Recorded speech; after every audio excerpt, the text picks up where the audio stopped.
just to get a clue of who you are, how many of you are blockchain entrepreneurs or veterans?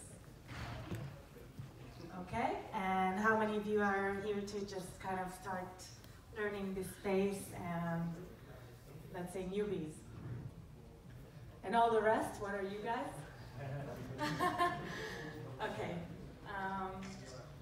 so let me start with a little icebreaker. I got a $100 check from my grandma, and my dad said I need to put it in the bank so it can grow over the years.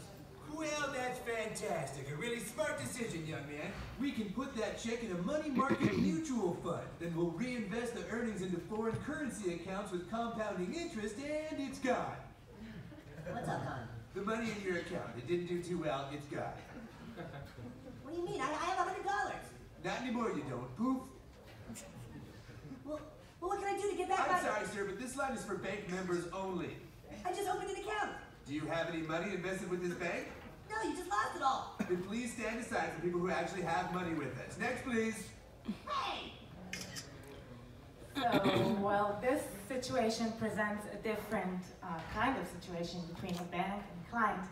It represents in a nutshell what it means to be a custodial financial entity and what it means to be a client that trusts their money with that entity. So, about exchanges. You probably know there's a gross division between custodial / centralized exchanges and non-custodial / decentralized exchanges. Now, many of you know exchanges as centralized versus decentralized, but since I'm a lawyer and I like to complicate things, I like to say custodial versus non-custodial. Also because regulators care about you being a custodial exchange and not about you being a centralized exchange. So since most of you didn't raise your hand when I asked who's a blockchain entrepreneur or veteran, I'm going to explain to you how a centralized exchange works. So if I want to buy, let's say, $500 of Bitcoin, I'm going to go and deposit my money to the exchange's bank account, or I'm going to use my credit card.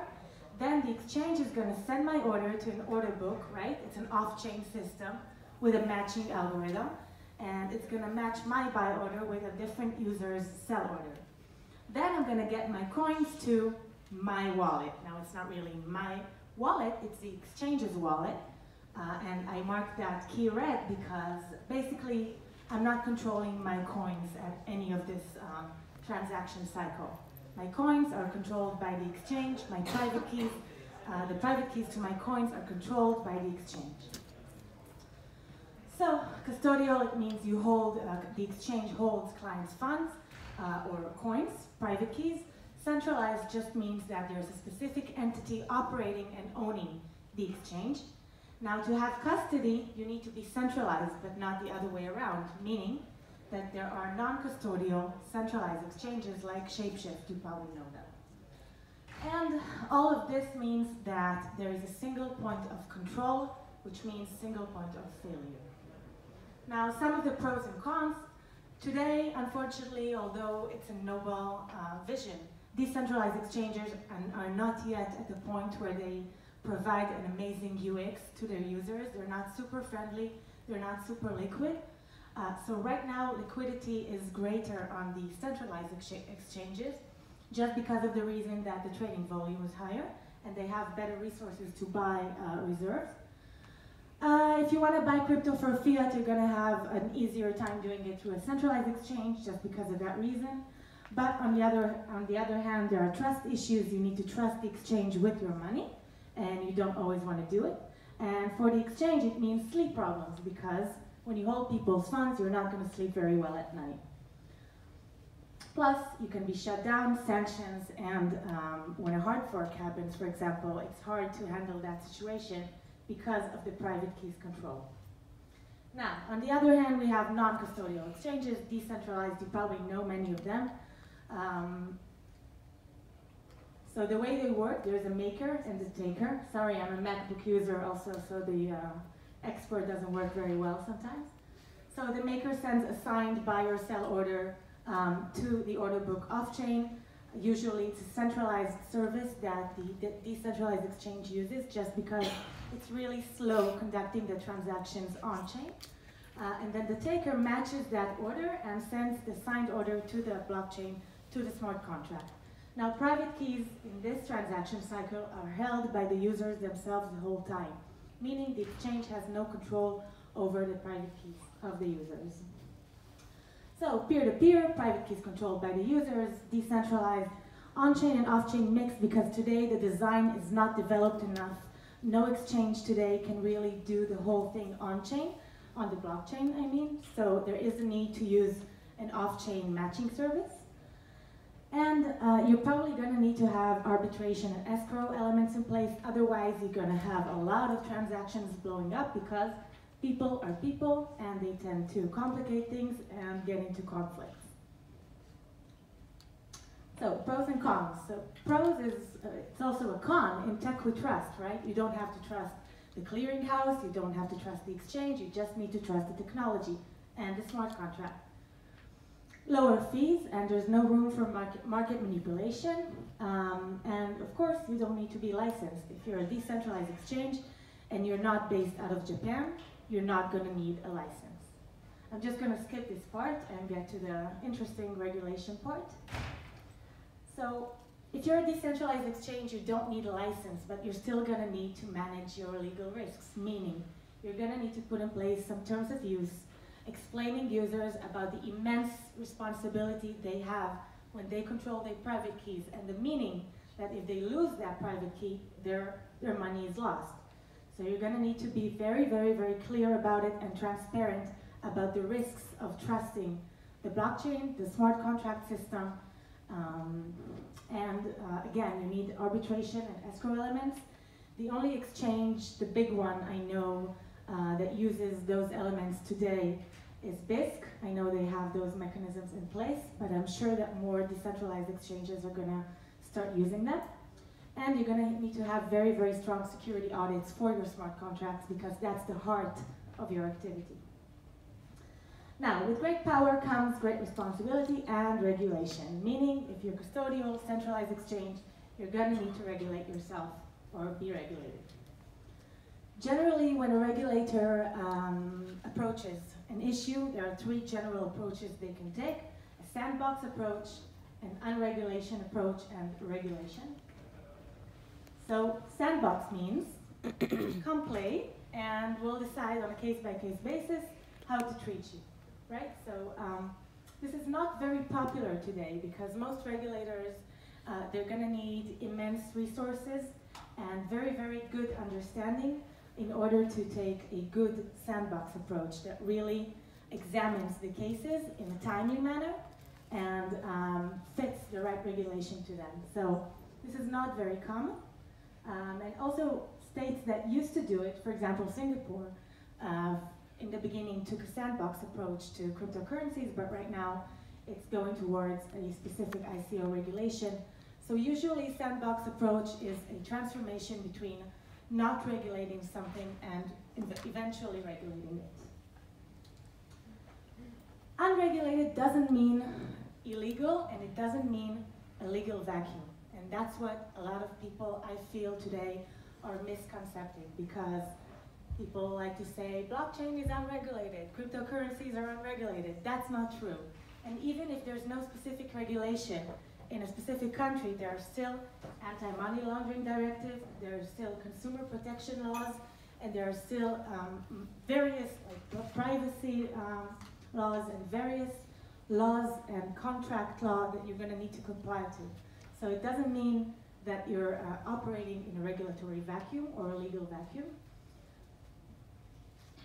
Specific regulation. So in Europe, not many states have done that as for cryptocurrencies as of yet. We have Estonia that has a specific cryptocurrency license, and we're going to talk about it in a second. We have Malta with the new Virtual Currency Act. We have Gibraltar with the Distributed Ledger Technology Regulation. And we have FINMA in Switzerland that decided to take an accommodating approach and was a pioneer in that sense.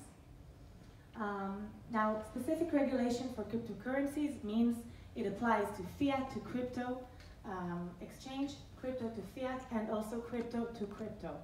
So if you're going to have a license in some state, usually they're going to want you to have a license even if you don't touch fiat money.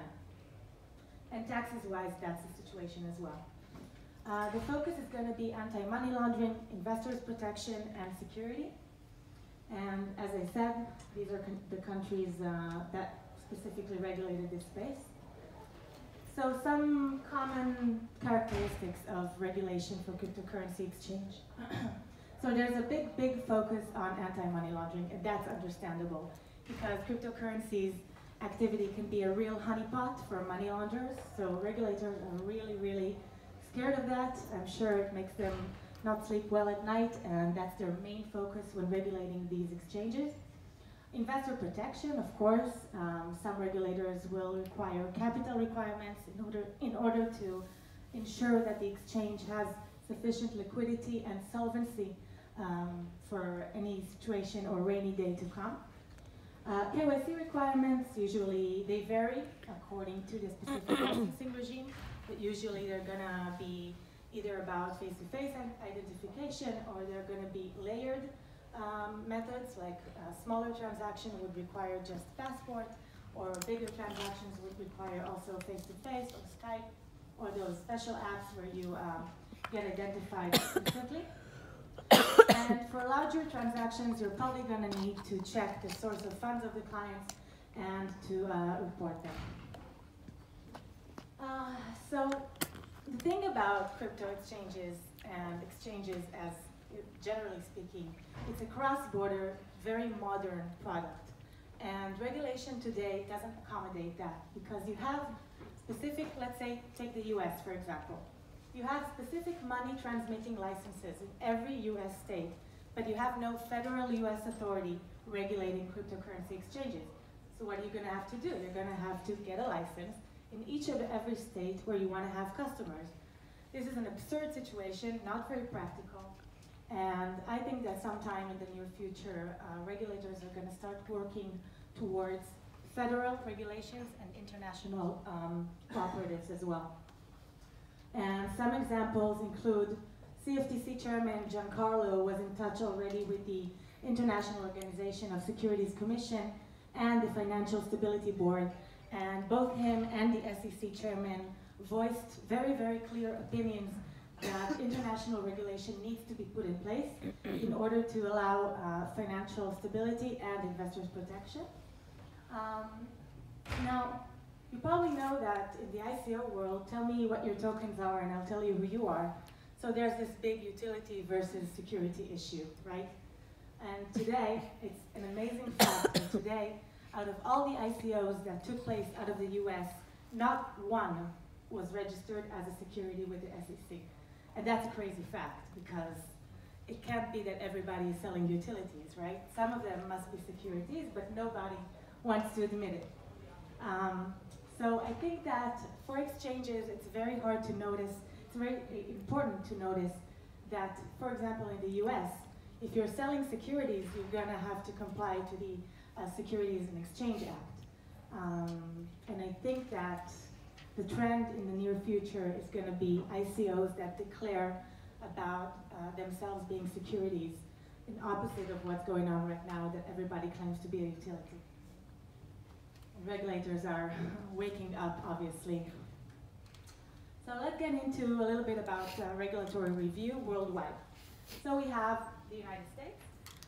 As I said, no federal regulation, but there are federal agencies that are responsible for the activity of money transmitters, cryptocurrency exchanges.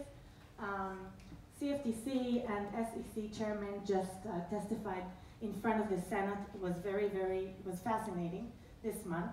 And